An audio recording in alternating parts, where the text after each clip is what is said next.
Hello, this is Jamie. So if everyone's on YouTube is MJ Angelov. I'm responding to a video I just watched regarding the Kindle Keyboard.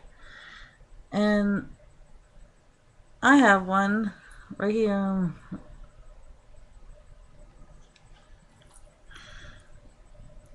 Um, my parents got this for me for Christmas. This Kindle Keyboard.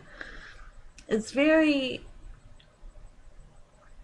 they mentioned the user guide and how you read books, but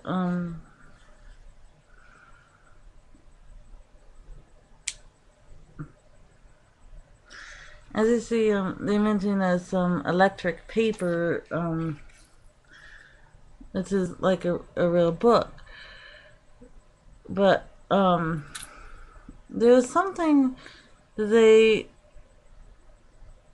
forgot to mention. I'm going to show you different features that are user friendly for the visually impaired. If you push the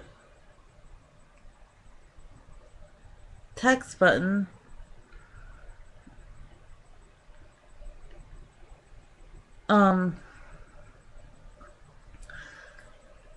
if you can see this, I'm trying my best to get this. Wait, everyone can see this.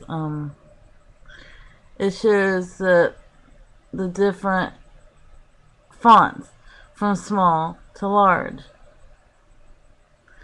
And I'm going to show you another feature which I use a lot. I can either blow up the print or use this other feature, text to speech. I'm going to let you hear a little bit what that's like.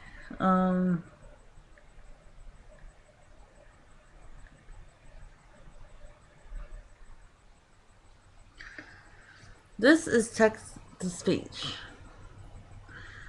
And I am legally blind, and I have friends that are as well legally blind, but to a different degree that they see almost nothing.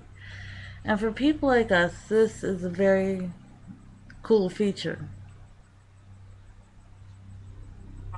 Filling Gaines, a member of the Destiny team, over to run the floor on numbers that I'm he and reading I had worked on together in Moonwalker by while Michael Jackson. People were being lined up for the date.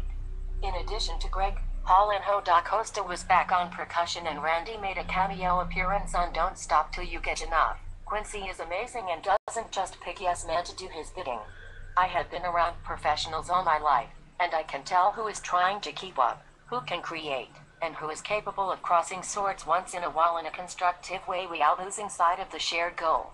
We had Louis Thunder Thumbs Johnson, who had worked with Quincy on the Brothers Johnson albums. We also had an all-star team of Wawa Watson, Mario Henderson, David Williams, and Larry Carlton from the Crusaders playing guitar on the album. George Duke, Philip Church, and Richard Heath were picked from the cream of the jazz funk crop, and yet they never let on that maybe this music was a little different from what they were used to. Quincy and I had a good working relationship, so we shared responsibilities and consulted with one another constantly. The Brothers Johnson notwithstanding, Quincy hadn't done much dance music before Off the Wall, so on Don't Stop Till You Get Enough, working day and night. I have it on the female voice. You can also switch it to Get on the Floor, though it wasn't a single, was particularly satisfying because Louis Johnson gave me a smooth enough bottom to write in the verses and let me come back stronger and stronger with each chorus. Bruce Sweeting, this is the male voice, what it sounds like. Put the final touches on that mix, and I still get pleasure out of hearing it.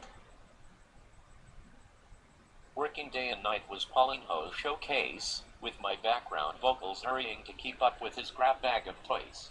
Greg set up a prepared electric piano with the timbre of a perfect acoustic one to knock out any lingering echo. The lyrical theme was similar to the Things I Do For You from Destiny, but since this was a refinement of something I'd said earlier, I wanted to keep it simple and let the music put the song over the top. Don't Stop Till You Get Enough had a spoken intro over bass, partly to build up tension and surprise And that's how people you with switch the swirling voice strings on it. and percussion. It was also unusual because of my vocal arrangement. On that cut I sing in overdubs as a kind of group. I wrote myself a high part, one that my solo voice couldn't carry on its own, to fit in with the music I was hearing in my head, so I let the arrangement take over from the singing. Q's beat at the end was amazing, with guitars chopping like Columbus, the African thumb pianos. That song means a lot to me because it was the first song I wrote as a whole. Don't Stop Till You Get Enough was my first big chance, and it went straight to #1. It was the song that won me my first Grammy. Quincy had the confidence in me to encourage me to go into the studio by myself, which I appreciated. Then he added strings, which put icing on the cake. The ballads were what made Off the Wall a Michael Jackson album. I'd done ballads with the brothers, but they had never been too enthusiastic about them and did them more as a And that's concession what I to like me than about anything my else. Kindle Off the Wall Keyboard. had, in addition Plus, to Girlfriend, a slippery, engaging melody having called a I Can't Help keyboard It, for which was me is memorable and great fun to sing, but a little easier, quirkier than a gentle considering song my like, say, visual Rock impairment. With You. Two of the biggest hits were Off the Wall and Rock With You. You know, I do so not much like up-tempo dance music is threatening, touch but I screens like because the they're a coaxing, pain in the the ass gentleness. as far as Taking a shy girl and letting her shed her fears rather than forcing them out of her. On Off the Wall I went back to a high-pitched voice, but Rock With You called for a more natural sound. I thought that if you were having a party, those two songs would get people in the door, and the harder boogie songs would send everyone home in a good mood. and that's And then there was She my Butterfly Life. Kindle Maybe it was too Keyboard. personal for a party. It was for me.